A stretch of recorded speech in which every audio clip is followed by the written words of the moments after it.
केंद्रीय विश्वविद्यालय का छात्र हूँ। तो आज के इस भारतीय युवा संसद के इस अधिवेशन में जो हमारा चर्चा का विषय है रूस और यूक्रेन मुद्दे के जो वैश्विक मंच पे प्रभाव है, तो इस मुद्दे को यदि देखा जाए तो हमें इसे तीन पहलुओं के माध्यम से समझा जा सकता है, जिसमें सर्वप्रथम कि रूस और यूक्रेन युद्ध का वैश्विक स्तर पर क्या प्रभाव पड़ रहा है और इसका रूस पर क्या प्रभाव है और यूक्रेन पर इसका क्या प्रभाव है। तो यदि वैश्विक स्तर पर यदि देखा जाए तो इस युद्ध की वजह से जो ईंधन की कीमतों में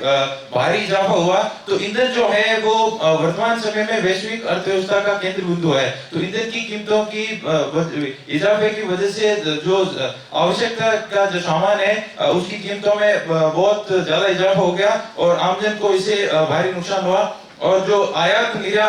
और निर्यात था उसको वो भी काफी प्रभावित हुआ और जो खाद्यान्न संकट भी एक तरह से यदि देखा जाए तो इसकी वजह से उत्पन्न हुआ है। और राजनीतिक रूप से जो अस्थिरता का वातावरण था युद्ध की बदौलत, उसके कारण जो शेयर बाजार में भारी रूप से जो नुकसान हुआ है। और एक तरह से देखा जाए तो पिछले 2 वर्ष से जो संपूर्ण विश्व है कोरोना नामक महामारी से गुजर रहा था, तो अर्थव्यवस्था अभी उससे भी उभरी नहीं थी। और ऐसे समय में इस प्रकार का जो युद्ध का जो संकट है उसकी वजह से जीडीपी की ग्रोथ को जो नुकसान हुआ, और साथ ही साथ यूक्रेन जो एक छोटा देश है और रूस एक बड़ा देश है, तो इस प्रकार से एक जो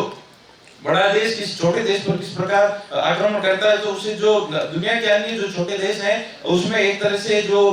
भय का जो वातावरण है वो व्याप्त हो रहा है। और साथ ही साथ यदि यूक्रेन पर प्रभाव की बात की जाए तो यूक्रेन जो एक विकसित देश था वो संपूर्ण तबाही की ओर चला गया और उसका जो आधारभूत ढांचा था, शिक्षा, स्वास्थ्य और इसके अलावा जो भी जो ढांचा था उसका वो तितर-बितर हो गया। इसके अलावा यदि देखा जाए तो युद्ध में प्राय यह देखा जाता है कि जब कभी भी युद्ध होते हैं तो महिलाएं, बच्चों और जो बुजुर्ग हैं उनके अधिकारों का हनन प्राय देखने को मिलता है। उन्हें बहुत सारी कठिनाइयों का सामना करना पड़ता है। और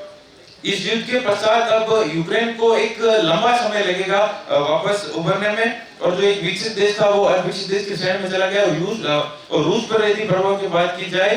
तो रूस का जो है वो मतलब एक तरह से विश्व एक ध्रुवीय विश्व की ओर बढ़ रहा है। और ठीक है सर, धन्यवाद।